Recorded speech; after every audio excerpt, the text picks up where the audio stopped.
আসসালামু আলাইকুম। ক্যামেরার সামনে দেখতে পাচ্ছেন যে ফসলটার নাম অনেকে জানেন।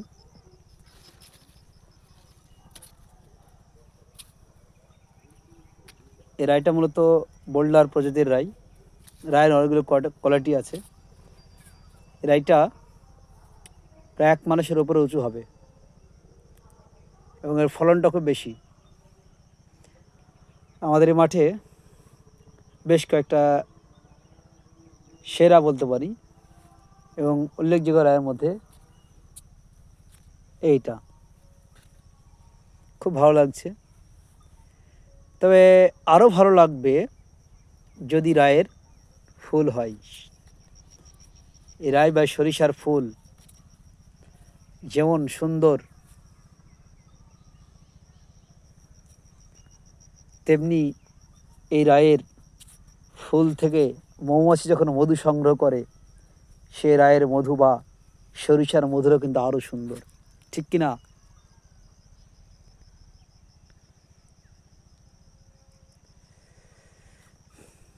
একটু মাঠ দেখায় আপনাদেরকে। পাশে কলার বাগান, এটা চাপা কলা।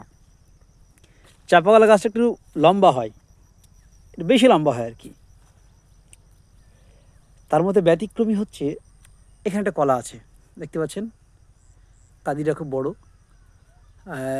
খেতেও খুব সুস্বাদু, কিন্তু কলাটার নাম আমি জানি না। এই দেখুন, পাশে রসুনের জমি অনেকটাই। এই রসুনটায় আমরা দেখতে পাচ্ছি প্রচুর ঘাস বেরিয়েছিল।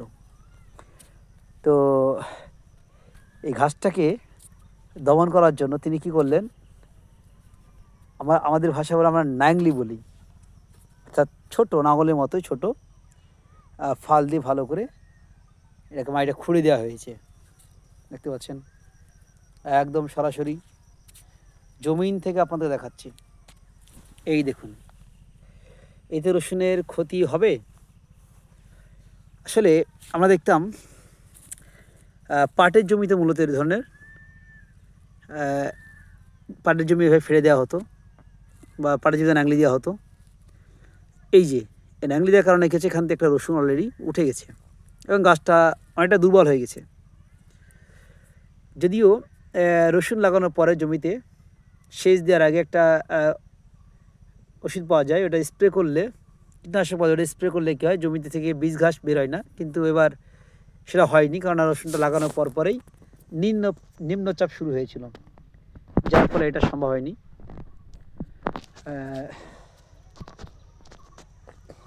এই রসুনটা যার, তার নাম হচ্ছে আব্দুর রাজ্জাক। তিনি ভালো রসুন চাষ করতে পারেন, ফলনও ভালো হয়। এইটা একটা কলা বাগান, দেখিয়ে নিই। এটা আমার বকুল মামার কলার গাছ।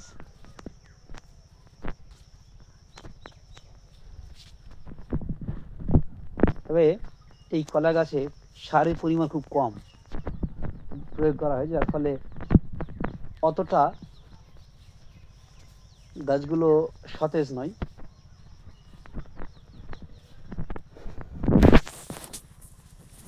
এই যে বলছিলাম রায়ের কথা আপনাদের একটু আগে, এই জমির রায়টা দেখে নিন।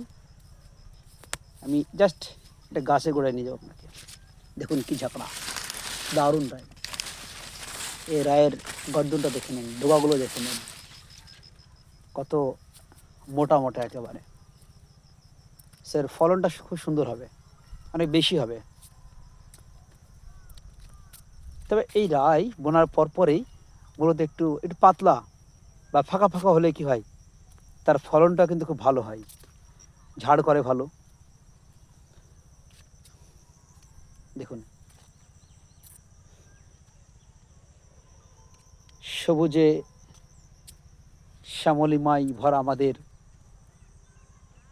এই মাঠ।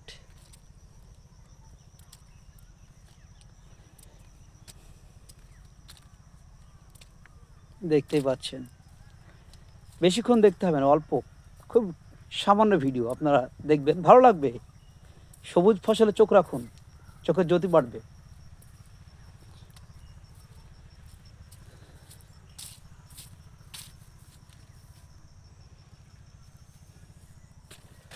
এবারে একটা রসুন দেখাবো আপনাদেরকে। রসুনটা কার বলবো না, জিজ্ঞেসও করবেন না।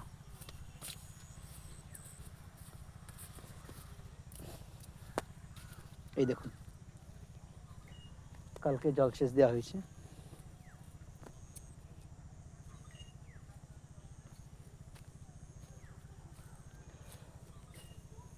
একটু পাতলা টাইপের আছে রসুনটা এটা, তবে ভাবলাম বলবো না, কিন্তু বলতে হলো, রসুনটা আমার।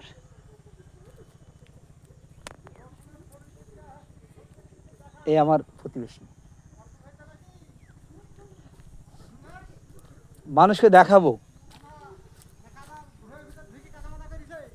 না, না এমনি ভিডিও করছি আর কি।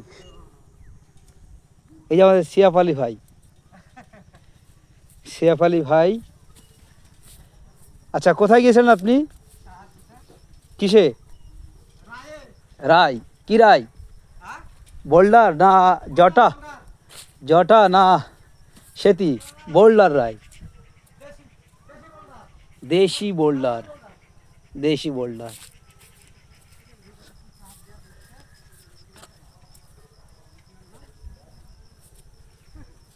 আমাদের নিয়াকত মামার রায়টা খুব ভালো আছে, দেখেন।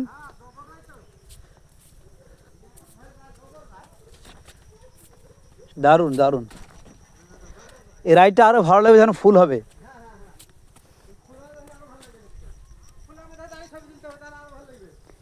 হ্যাঁ, ঠিক বলেছেন।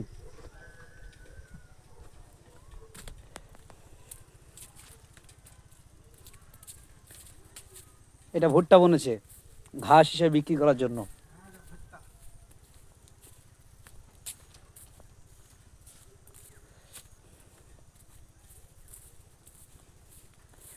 আপনাদের চাপা কলা দেখালাম, আর একটা কলা বাকি আছে।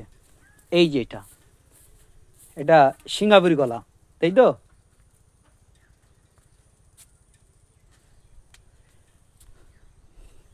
কিন্তু দুঃখজনক যে এভাবে কলা যখন হয়, তখন কলার দাম একদম কম ছিল। মানে এইসব কাঁদি বিক্রি হয়েছে, শুনলে কষ্ট পাবেন। বলবো? বলি, 70 টাকা 80 টাকা কাঁদি হিসেবে বিক্রি হয়েছে। সারের খরচ উঠবে না, সার বিষ, সারের যা দাম। তবে সারে তখন প্রচুর কালোবাজারি হচ্ছে। 1300 টাকা বস্তা ডিএপির দাম এখন 1950 টাকা। কে প্রতিবাদ করবে? কে বলবে বলুন? জনগণের সরকার, জনগণকে মাসে কৃষক বন্ধু টাকা দিচ্ছে, কিন্তু কীভাবে দেখুন। আমার মনে হয় কৃষিজীবী মানুষদের একটা প্রতিবাদ করা উচিত, যেন সার বিষ কৃষকদের নাগালের মধ্যে থাকতে পারে।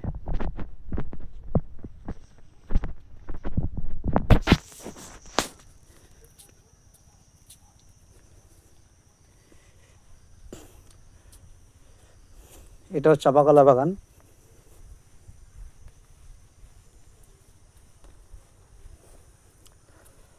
আপনাদের একটা জিনিস দেখাবো আমি, চলুন সে জায়গায় নিয়ে যাচ্ছি। আর কয়েক মিনিট। দেখুন চাপাকলা কাঁদি, এটা দেখাবো না, এটার জন্য না।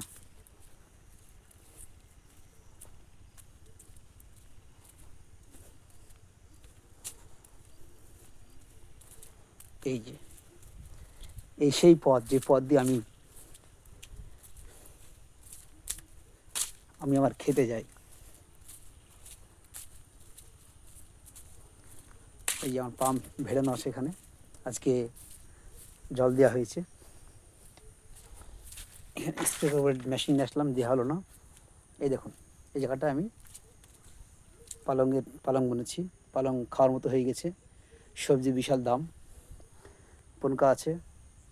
গাজর বুনেছিলাম, কিন্তু গাজর খুব একটা ভালো হয়নি, মনে হয় বীজটা ভালো ছিল না, প্যাকেটিং বীজ, তারপর ভালো বেরোয়নি।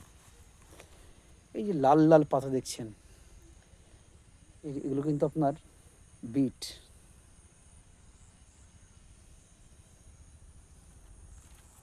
পালং দেখলেন, বিট দেখলেন, গাজর দেখলেন, পুনকার শাকও আছে, লাল শাক যেটা, লাল শাকও আছে, পুনকার শাকও আছে, দুটোই দুটোই যদি লাল। এখানে বাড়ি খাওয়ার জন্য একটু কপি লাগিয়েছিলাম, কিন্তু দুর্ভাগ্যবশত অনেক চারা নষ্ট হয়ে গেছে, রোপণ করার সময় পাই নাই।